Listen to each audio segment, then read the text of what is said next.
North Korea के तानाशाह की सनक से पूरी दुनिया पहले से ही वाकिफ है। किम जोंग उन कब क्या कर जाएं, कोई अंदाजा नहीं लगा सकता। और अब ऐसी आशंकाएं जताई जाने लगी हैं कि नॉर्थ कोरिया का गर्म मिजाज दुनिया को एक और बड़े युद्ध की ओर धकेल सकता है। रूस यूक्रेन युद्ध, इजराइल हमास युद्ध के बाद अब कोरियाई रीजन में भयंकर युद्ध का खतरा मंडराने लगा है।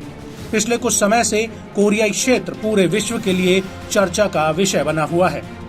दरअसल नॉर्थ कोरिया और साउथ कोरिया का विवाद बरसों पुराना है, मगर अब ये धीरे धीरे पूरी दुनिया के लिए खतरा बनता जा रहा है। बीते कुछ समय से नॉर्थ कोरिया और साउथ कोरिया के रिश्तों की कड़वाहट अब और भी ज्यादा बढ़ गई है। साउथ कोरिया जापान और अमेरिका के जॉइंट मिलिट्री एक्सरसाइज पर पहले से भड़के नॉर्थ कोरिया ने अब साउथ कोरिया पर बैलिस्टिक मिसाइलें लॉन्च कर दी है। तानाशाह के इस एक और भड़काऊ फैसले ने अब एक साथ 3 देशों के खिलाफ सीधा मोर्चा खोल दिया है।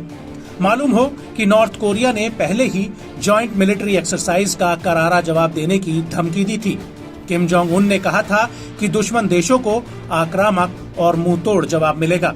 दक्षिण कोरिया के जॉइंट चीफ ऑफ स्टाफ ने बताया कि पहली मिसाइल ने 600 किलोमीटर और दूसरी मिसाइल ने करीब 100 किलोमीटर की दूरी तय की।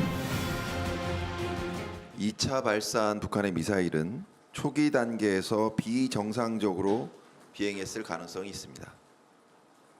비정상 비행 중 폭발하였다면 잔해가 내륙에 떨어졌을 가능성. 1차 발사한 미사일은 600여 킬로미터를 정상 비행을 했고요.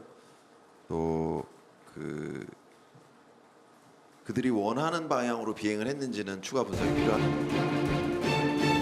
खास बात है कि नॉर्थ कोरिया की ओर से किया गया ये लॉन्च बीते दिनों वॉरहेड मिसाइल की टेस्टिंग के दावे के बाद आया है, मगर दक्षिण कोरिया ने दावा किया कि एक मिसाइल हवा में ही ब्लास्ट हो गई।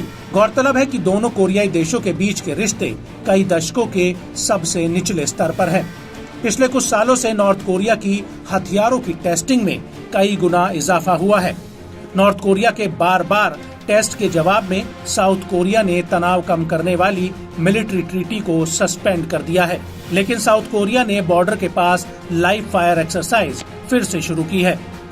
बता दें कि नॉर्थ कोरिया अमेरिका, जापान और साउथ कोरिया की सैन्य ड्रिल से भड़का हुआ है। नॉर्थ कोरिया ने इन तीनों देशों की इस ड्रिल को एशिया का नेटो भी करार दिया था। यही वजह है कि ड्रिल के 2 दिन बाद ही गुस्साए नॉर्थ कोरिया ने साउथ कोरिया पर मिसाइलें लॉन्च की।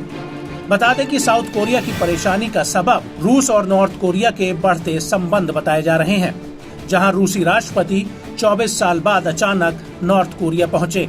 इस दौरान किम जोंग और पुतिन के बीच बड़ी मिलिट्री डील भी हुई।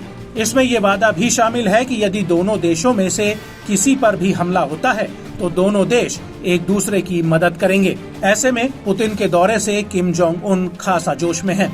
अक्सर वो साउथ कोरिया पर अपनी सैन्य ताकत का नमूना पेश करते रहते हैं। ऐसे में हालिया हलचल देख अंदेशा जताया जा रहा है कि कोरियाई रीजन में तनाव अब अपने चरम पर पहुंच चुका है। नॉर्थ और साउथ कोरिया बारूद के ऐसे ढेर पर बैठे दिख रहे हैं कि अगर संघर्ष की एक चिंगारी भी सुलगी तो ये विनाश की तबाही ला सकती है।